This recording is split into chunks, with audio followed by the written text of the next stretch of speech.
The president doubled down on his claims today in classic Trump fashion through a tweet. PM Justin Trudeau of Canada, a very good guy, doesn't like saying that Canada has a surplus versus the U.S., but they do. They almost all do, and that's how I know. Today, spokesperson Sarah Huckabee Sanders said official U.S. stats are wrong. They're not taking into account some of the additional things like energy and timber that wouldn't be included in those numbers. And once you include those, it shows that there actually is a deficit. But even the president's favorite news channel called him out on this one, tweeting the real trade numbers, which do include lumber and energy and appear on several U.S. government websites. Trump recently signed off on a White House report that says the same thing. It's his report. It said two things.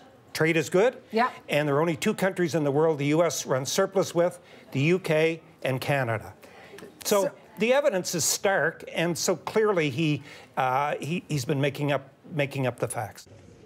It's not just Trump. We hope for a successful completion of these talks. U.S. Trade Representative Robert Lighthizer, the top American NAFTA negotiator, claimed the same earlier this month. Lighthizer's numbers were also wrong, contradicted by his own website. In fact, he made his deficit numbers up by counting as Canadian goods from other countries that merely pass through Canadian ports. It amounts to a pattern of dishonesty that's increasingly clear to everyone, says McKenna.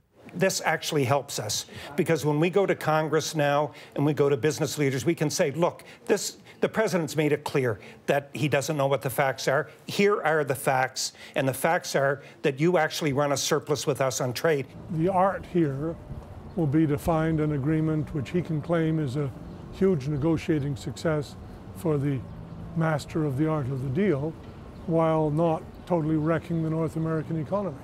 And that's how the government of Canada is playing this, not calling Trump out as a liar, but continuing to make its own case south of the border and using U.S. government statistics to back it up. Evan Dyer, CBC News, Ottawa.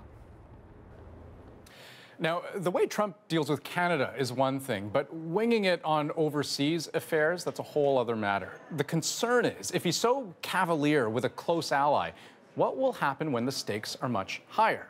Case in point, in the not-too-distant future, Trump is planning to meet with the leader of North Korea, Kim Jong-un. How is that going to go? Well, Keith Bogue joins us now from Washington to talk about that very question. So, Keith, is there a legitimate worry that Trump may not go into his talk with North Korea properly prepared?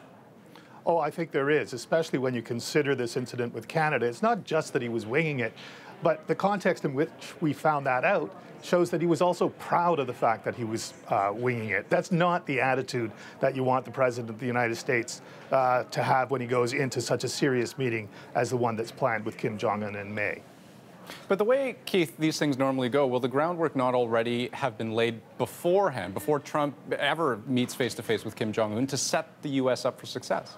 What should be happening now is all of that preparation so that Donald Trump knows not just what all of the details of his own negotiating position are, but what the details of Kim Jong-un's negotiating position are as well, so that he doesn't stumble into pitfalls, so that he doesn't fall prey to making a mistake because he's winging it.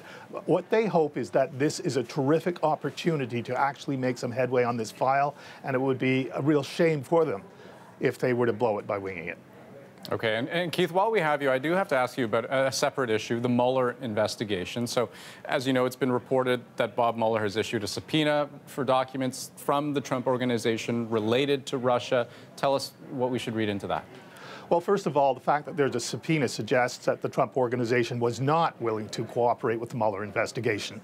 Other than that, we don't know what Mueller's after, but what he could be after is evidence that supports an allegation that there was collusion between the Trump Organization and Donald Trump and the Russians during the election, or it could have nothing to do with that, but it might have something to do with, say, money laundering. We know that Trump associates have been criminally charged with money laundering, and there may be an interest in Mueller's part to see whether the Trump Organization was involved in that as well. Or it could be just an interest to know what kind of obligations Trump might have to Russian individuals and Russian organizations. For instance, is he bearing a lot of indebtedness to individuals and organizations that might compromise him as president? That's another interesting question, but we don't know the answer to any of those things, although we can surmise, I think, that whatever it is, it's not something that Donald Trump welcomes.